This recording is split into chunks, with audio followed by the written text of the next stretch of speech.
इस जिले के पूर्व जिला अध्यक्ष एवं जनवादी पार्टी के राष्ट्रीय सचिव श्री धर्मराज चौहान जी, संचालन कर रहे जिला अध्यक्ष राम दुलारे चौहान जी, राम लक्ष्मण चौहान जी, मंच पर बैठे इस लोकसभा से प्रत्याशी जनवादी पार्टी के श्री बचाऊ बनवासी जी, कंपनी भैया जी और भी मंच पर बैठे, सामने बैठे आप सभी माताएं, बहनें, पितातुल्य बुजुर्ग, नौजवान साथी, आप सब लोगों को हृदय से मेरा प्रणाम। जय जनवाद। साथियों, आप सब लोग जानते हैं और जनवादी पार्टी के हर संघर्ष में शामिल भी रहे हैं। पिछला 2022 के विधानसभा के चुनाव में हम लोगों के पार्टी का गठबंधन समाजवादी पार्टी के साथ था कि नहीं था। 2019 के लोकसभा के चुनाव में भी हमारे पार्टी का गठबंधन था और हम चंदौली से लोकसभा का चुनाव भी लड़े थे। आप लोगों के बगल की सीट। विगत 7 सालों से समाजवादी पार्टी से हमारा गठबंधन था और जब अखिलेश यादव 2017 का चुनाव बुरी तरह से हार चुके थे, तब उनके साथ कोई खड़ा होने वाला नहीं था। तब पहला व्यक्ति मैं था अखिलेश यादव के साथ खड़ा होकर के आगे संघर्ष करने के लिए, सत्ता के खिलाफ खड़ा होकर के लड़ने के लिए हम खड़े हुए और सबसे पहली रैली बनारस में जनवादी पार्टी करा करके अखिलेश यादव जी को अपने मंच पर बुला करके गठबंधन का ऐलान करने का काम किया था। और मैं जानता हूं कि हमारा समाज ईमानदार है, मेहनती है, बात फरोश नहीं है। जिसके साथ खड़ा हो जाता है, जिसके साथ जुबान दे देता है, उसका सर कट जाता है, लेकिन अपनी जुबान कटने नहीं देता है। आपकी पार्टी खड़ी हुई, आप खड़े हुए और अखिलेश यादव के हर संघर्ष में शामिल हुए। और 2022 में अखिलेश यादव जी के पास 2017 में 47 विधायक थे और हम सब लोग मिल करके माहौल बनाए और छोटे छोटे जितने दल थे उनको जोड़ करके अखिलेश यादव जी को मजबूत बना करके इस स्थिति में लाए थे कि लोग कहने लगे थे कि समाजवादी पार्टी की सरकार बन रही है। सरकार नहीं भी बनी, तब भी अखिलेश यादव जी को दूना से भी ज्यादा सीट जिताने का काम हम लोगों ने किया था। अखिलेश यादव जी ने 2022 में भी जनवादी पार्टी को हिस्सेदारी, भागीदारी जो मिलनी चाहिए थे उन्होंने देने का काम नहीं किया था। फिर भी हम उनके साथ लगे रहे कि पिछड़े वर्ग के नेता हैं, हम सब पिछड़े, लड़ा जाएगा भारतीय जनता पार्टी से। 2022 के चुनाव के बाद अखिलेश यादव जी ने कहा कि संजय जी, जो कमी रह गई 2022 में, हम 2024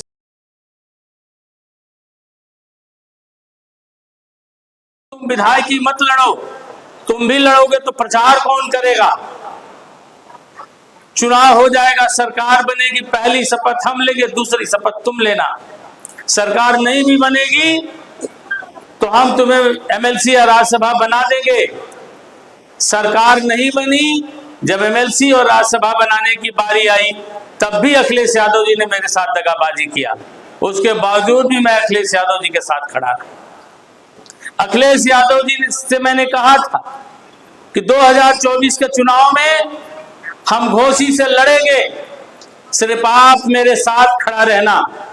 और हमारा इतना मजबूत वहां समाज है और संगठन है कि सिर्फ समाजवादी पार्टी हमारे साथ खड़ी रहेगी तो इस घोसी लोकसभा से डॉक्टर संजय चौहान को हराने वाला कोई पैदा नहीं होगा।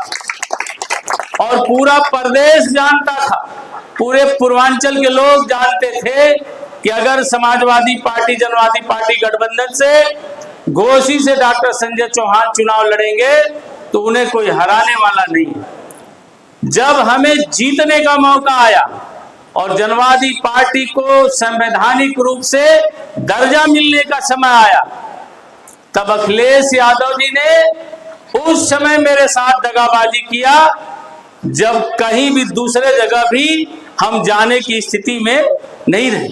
लगातार आश्वासन देते रहे, चुनाव की घोषणा हो गई, पर्चा दाखिला शुरू हो गए, तब भी अखिलेश जी कहते रहे कि संजय तुम्हें घबराने की जरूरत नहीं, हम तुम्हें घोसी लड़ाएंगे, हम बहुत जल्द घोसी की घोषणा कर देंगे। और साथियों, जब नॉमिनेशन का समय शुरू होने वाला था कोसी से, तब उन्होंने मेरे सीट पर एक दूसरे को टिकट दे दिया और दूसरे को टिकट दे करके मेरे साथ दगाबाजी करने का काम किया।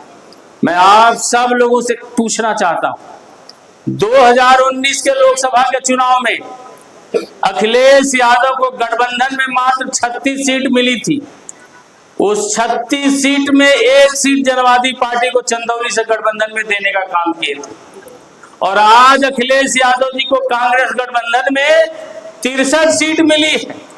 अगर उस 63 सीट में अगर वह एक सीट भी जनवादी को गठबंधन में देने के काम नहीं किए तो अखिलेश यादव जी डॉक्टर संजय चौहान के साथ दगाबाजी करने का काम किए हैं कि नहीं किए हैं।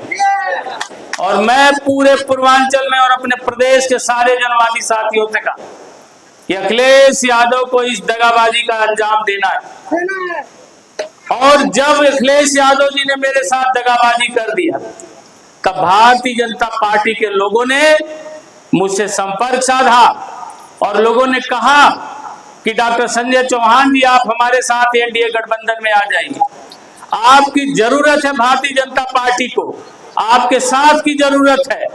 सीटें बढ़ गई हैं, लेकिन नरेंद्र मोदी जी का इतना दिल बड़ा है कि अपने परिवार के वो सभी सदस्यों का ध्यान रखेंगे तो आपको भी नजरअंदाज नहीं करेंगे।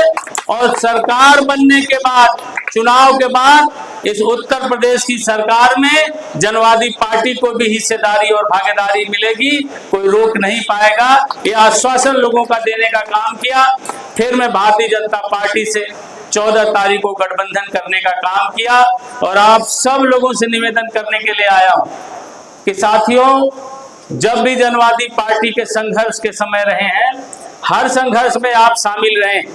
यह भी एक संघर्ष का दौर है और मैं आपको भरोसा और विश्वास दिलाता हूं कि आप यह संदेश इस लोकसभा से देने का काम करिएगा और एक एक बच्चे बच्चे को बता दीजिएगा कि हमारी पार्टी, अगर जनवादी पार्टी भारतीय जनता पार्टी के साथ है तो इस चौहान समाज का एक एक वोट भी भारतीय जनता पार्टी के साथ है। और आने वाले 1 जून को इस लोकसभा की सीट से अपना दल के प्रत्याशी रिंकू पोल जी को जिता करके आप संदेश देने का काम कर दीजिएगा कि जनवादी पार्टी ने अपना फर्ज निभा दिया है। मोदी जी, आपको प्रधानमंत्री बनाने में एक एक विधानसभा में जनवादी पार्टी ने अपनी भूमिका निभाई है और आप प्रधानमंत्री बनिए और देने का काम करिए। तो मैं बहुत ज्यादा नहीं कहता हूं, आपसे निवेदन करूंगा साथियों, मैं कभी भी किसी से झुक करके और कभी किसी से नीचे होकर के मैंने कभी किसी का के सामने घुटने नहीं टेका है।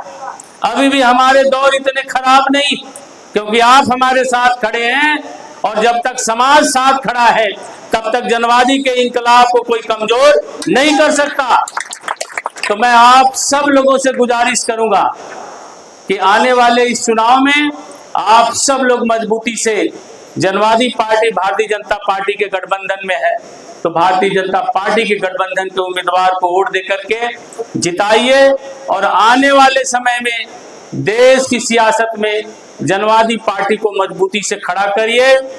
आपकी पार्टी बनी है, वृक्ष लगा है, पौधा आपने बोया है, तो बस खाद पानी देते रहिए फल और छाया समाज को मिलेगी, इसे कोई रोक नहीं पाएगा। तो मैं बहुत ज्यादा न करते हुए आप सब लोगों का आभार प्रकट करते हुए, इतनी भीषण गर्मी में जहां घर से निकलने के बारे में लोग सोचने से भी डर जाते हैं, ऐसे गर्मी के माहौल में आप इतने देर से आकर के यहाँ बैठ करके जनवादी पार्टी की ताकत को, जनवादी पार्टी के संगठन की शक्ति को आप एहसास करा रहे हैं और अपने नेता के और अपने पार्टी के सम्मान में ये तब कर रहे हैं, तो आप सब लोग धन्यवाद के पात्र हैं और मैं आप सब लोगों का आभारी हूँ। और आप सब लोगों का स्नेह और प्यार ऐसे ही मिलता रहे, निश्चित तौर पर जनवादी इंकलाब आएगा, इसे कोई रोक नहीं पाएगा। धन्यवाद। जय जनवाद।